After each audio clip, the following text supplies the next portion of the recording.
Hey, what's up everybody, it's Matthew Mickey here, and I'm going to finish up the third series for M2 Money Supply. The last two classes I explained what the M2 Money Supply is and how to build charts and distributions of returns to visually see when the Fed is stepping in to support the market. By knowing their agenda and what is abnormal and normal, this will be a confirmation tool for you, and if you're correct in your analysis so far from your bias on volatility, GDP versus the S&P 6-month lag, real rates, the yield curve, corporate bond markets, and the credit spreads that come from that. So now the M2 money supply will give us a feel before we look at any macro indicators to what we should be seeing. And the next series will be about macro leading and lagging indicators, right? And this will give us a feel for what to expect, right? Now in this video, I want to show you a more advanced way to compare the M2 with the market to see if the Fed liquidity is preemptive or reactive and is too late and we will head into a recession. Now remember, a recession is defined as 2 back-to-back quarters of slowing GDP, and a bear market is when that asset class is down 20% from the highs. So in this case, we'll use the S&P 500 to compare the M2 money supply. So the M2 liquidity providing is the M2 liquidity being provided by the Fed truly helping the market? Okay, so let's go create a new sheet. We're going to copy and paste our M2 month-on-month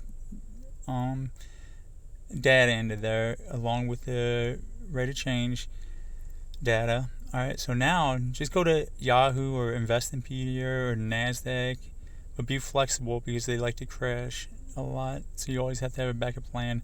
Type in S&P 500. Look up the historical data, look at change it to the monthly time frame and get the max time frame. Alright, so now when we go to do our data mining, based off of whatever source you get your data from, it could be in ascending or descending order. Just make sure that it is in the same order as your M2 money supply data, right? Make sure you have the exact time frame. So like the S&P 500, you might have been able to only pull from 1970 to present, where the M2 you can go 1950s. Make sure you just delete the M2 money supplies that stopped in that was before 1970s, right? So now make sure you understand the difference that the M2 money supply is a 1 month average and the S&P 500 is the closing price. That's the only data.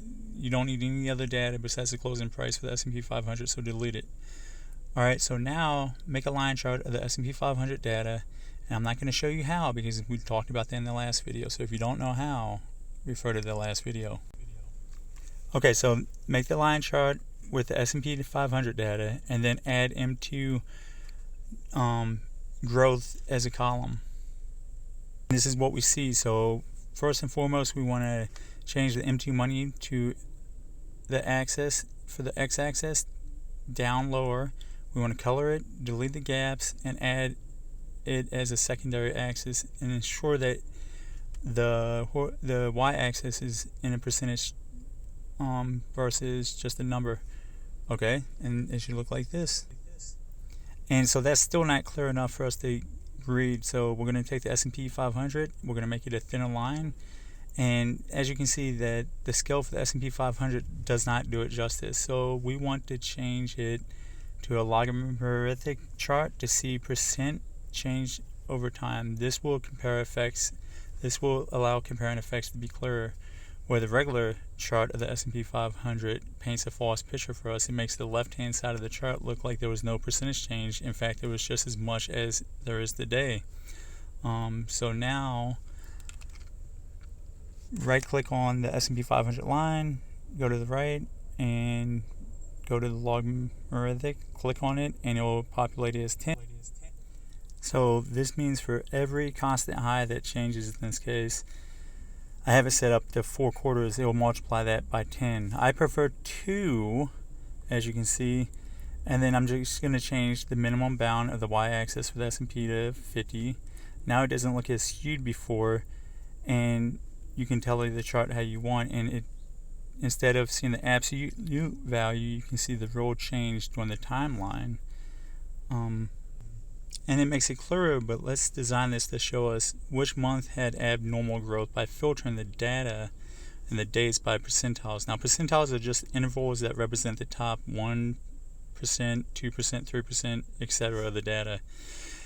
So in this case, with the M2 money supply, I only am concerned with high percentile due to this representing the abnormal position that the Fed is pushing money, right? So I'm going to go to an Excel, and I already did it, type percentile analysis.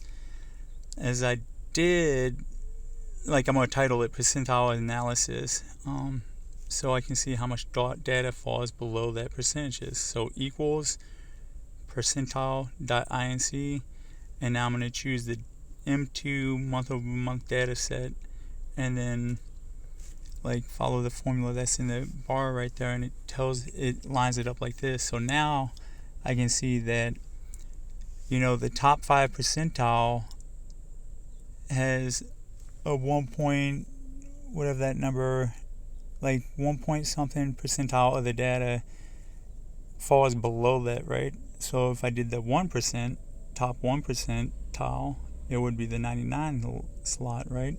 And that would show me that the top 1%, which is definitely abnormal, is when the Fed put 2.11% of money into it. So now we can access quickly and focus at the top 5% and above, right? Because that's going to be our abnormal prints. So when we can now see if the abnormal prints, what was the Fed responding to in the past, and was it preemptive or reactive? Was it too late, or did it save us from recessions? Did it align with the other indicators? And so all we have to do from a historical context point is filter it. So filter your month-over-month M2 growth to the top 2%, right? So we know we go to the 98th percentile, we take that percentage, and then we right-click and filter, and we do greater than whatever that percentile is, right? And now what that's going to show us is only the time and the dates where the Fed had abnormal prints going on. Now it messes up the chart, so right-click, select data, check hidden and empty checks to fix the chart, right? And so now we can see the abnormal prints in money supply historically, and we can see what was happening during those dates. September 01 was 9/11. December 08 was the housing crisis. July 11 was credit downgrade to the S&P. 2020 and 2021 was COVID. 83 was the removal of interest rate ceiling. 71 was inflation. Now do that with 95%, or wherever the M2 money supply is at your current time, and compare it to historical data, and then do some research what the money market was looking like, and read what the Fed's mindset was and how they planned on fixing it. Now let's review the template that I built and taught you how to do yourself in the last 3 videos. So I did month over month and year over year. Everything is the same as I taught you in the last class, besides I added percentiles to the M2 part of it, like I just taught you, for a quick review. So it tells us the percentile number and the most current data, what the percentile is for that.